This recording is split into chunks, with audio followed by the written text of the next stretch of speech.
আজকে এমন একটা শিয়াল পণ্ডিতের কথা আলোচনা বিলোচনা করব, আপনারা কান দিয়া মন দিয়া শুনবেন। কোন পণ্ডিতের কথা আলোচনা বিলোচনা করি? ওই যে কামাল পসারি, আপনারা সকলেই বোধহয় চিনেন কামাল পসারি।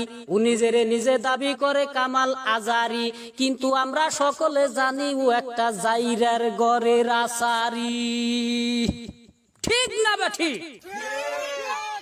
এই শালা কামাল আজারি আখাইতার জাত, ওই শালা পরখাইকার জাত। জীবনে কিছু খাও নাই, তাই তুমি পূজা মণ্ডপে যাইয়া কপালে সেদুর লাগাইয়া কড়া বুট খাইছ, 3টা মালবুক কলা খাইছ। খাইয়া আইসা সারা দেশের মুসলমানরে নিমন্ত্রণ দিতাইছ বলে মূর্তি পূজা করা যায়। ও কামাল আজাহারি, তুই যে সুরাডার কথা বলতাইছ বলে দুর্গা পূজা করা যায়, মূর্তি পূজা করা যায়। ওইটা আমিও কই, ওইটা তোর হদা গোষ্ঠীর জন্য জায়েজ, বাদ বাকি মুসলমানদের জন্য জায়েজ না। কথা কি ক্লিয়ার নাকি ভেজাল আছে?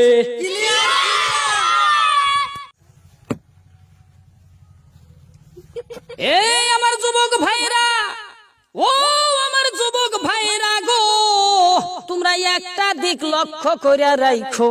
যদি কামাল আজাহারির বংশধর যদি ইন্তেকাল হয়, বা ও যদি নিজেও যদি ইন্তেকাল হয়, অগো দাফন কাফন করা যাবে না।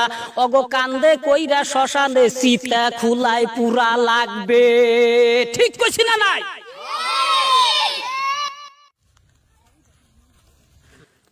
মাতা করছে নাইরা নইরা, দাড়ি রাখছে সাটিয়া, সাদা পোশাক পইরা হালাই পূজায় যায়া কলা খায়। জাইরার বাদশা হারামির সাউ ওরে কামাল আজারি,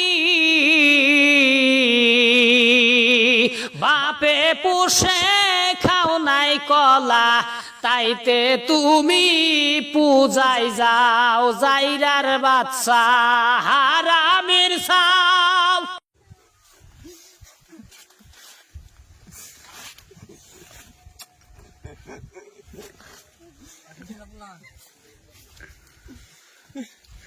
এই আমার মুসলিম ভাইরা, এই যে কামাল আজারি কুরআন বিরোধীর কথা যে বলে, ও একটা এজিতের বংশধর, ও একটা মির্জাফর, ও একটা বেঈমানের বাদশা।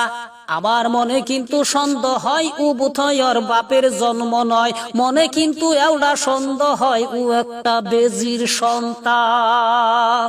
ঠিক না বেঠিক?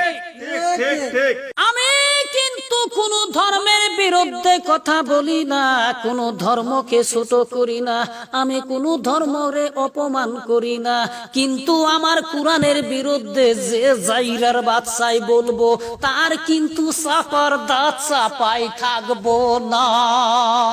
ঠিক না বা ঠিক? এখন সবাই আমার লগে কামাল শরীফ পাঠ করে। জাইরার বাদশা হারামির সাউ ওরে কামাল আজারি,